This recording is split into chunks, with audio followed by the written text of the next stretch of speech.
السلام علیکم ویلکم ټو میډیسن ان پښتو وذ فیاض یوټیوب چینل ته که تر اوسه مو زموږ یوټیوب چینل نه وي سبسکرایب کړئ مهرباني وکړئ زموږ یوټیوب چینل ځان سره سبسکرایب کړئ تر څو دې ته ورته نورې ښکلې ویډیوګانې تاسو ته میلاو شي. نن موږ راوړی دی تاسو ته یو بل بهترین ایټم د دې فواید څه دي د دې نقصانات څه دي دا په څه کې پکارېږي د دې ټولو پوښتنو ځواب به انشاءالله تاسو ته په دې ویډیو کې میلاو شي. نو ویډیو ځان سره لایک شیر او چینل سبسکرایب کړئ تر څو دې ته ورته نورې ښکلې ویډیوګانې موږ ستاسو مخې ته راوړو. اکثر دوستان موږ نه پوښتنه کوي چې تاسو موږ ته یو داسې ایټم راوړئ کوم چې د جراثیم د تبې او د زخم په ختمېدو کې موثر وي. نو موږ راوړی دی تاسو ته یو ښکلی ایټم د کوم نوم چې دی نیویډیټ 500 د دې سیپروفلاکسیسین فارموله ده او سامي په نوم یو ملټي نېشنل کمپنۍ جوړ کړی دی. نو د دې ویډیو کې به تاسو ته موږ پوره ایکسپلین کوو چې سیپروفلاکسیسین په کومو مرضونو کې کار کا او د دې سایډ افیکټ شته او که نه نو د دې ټولو پوښتنو ځواب به تاسو ته میلاو شي. سیپروفلاکسیسین انفیکشن دپاره یو ډیر بهترین ایټم دی او په دې کې سامي کمپنۍ چې کومه ملټي نېشنل کمپنۍ ده هغې دا نیویډیټ په نوم ګولۍ جوړې کړې دي. نو نیویډیټ 500 چې دی کوم کسان چې هغه زخم وي دا زخم په بدن کې جراثیم وي د هغې په وجه د هغه تبه وي های تبه وي نو هغه کولی شي چې د دې استعمال وکړي. نو دې سره د سینې کې زخم وي ټوخی وي او تبه شدیده تبه وي نو د هغې دپاره نیویډیټ 500 یو ډېرې بهترینې ګولۍ دي او تاسو کولی شئ چې د دې استعمال وکړئ. نو کوم کسان چې هغه بدن تبه لري زخم وي بدن کې جراثیم وي هغه کولی شي چې د سیپروفلاکسیسین یا نیویډیټ 500 ملي ګرام استعمال وکړه نو دې سره د دغه مرض خاتمه ممکنه ده. نو دا یو ډیر بهترین ایټم دی یو طرف ملټي نېشنل کمپنۍ هم جوړ کړی بل په هر میډیکل سټور کې په اسانۍ سره پیدا کېدی شي. نو موږ تاسو ته ریکمنډ کوو کوم کس چې تبه وي سینه کې زخم وي سینې تکلیف وي او ټوخی ورسره ډیر وي انفیکشن وي نو هغه کولی شي چې د دې استعمال وکړي. نو دا یو ډیر بهترین ایټم دی او د دې په استعمال سره د دغه ستونزې حل ممکن دی.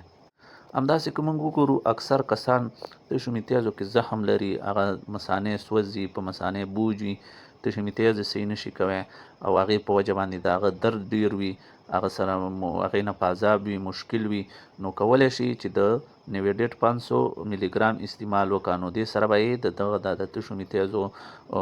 چې نه کېږي او ستونزه لري دغه به هم ورسره حل شي او دغې ته په مثانه کې چې کوم انفیکشن دی د هغې خاتمه به هم وشي. نو کوم کسان چې دغسې تکلیف سره مخ وي او دې نه پازاب وي هغه کولی شي چې د دې ایټم استعمال وکړه.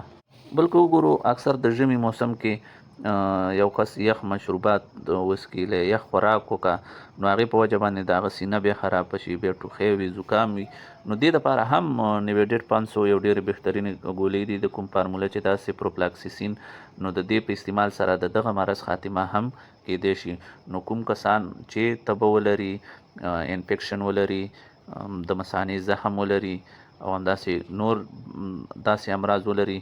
چې هغه د زخم پورې مربوط وي مطلب هغه سینه خرابوي یا د بدن نور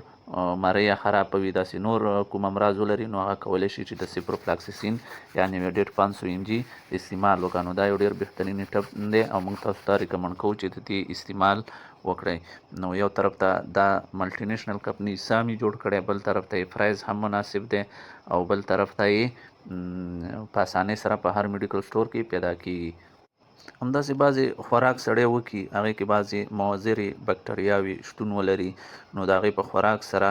د ده په بدن په مختلفو ځایونو کې انفیکشن پیدا شي بیا د هغې سره د ده بدن ناراحته وي تبه وي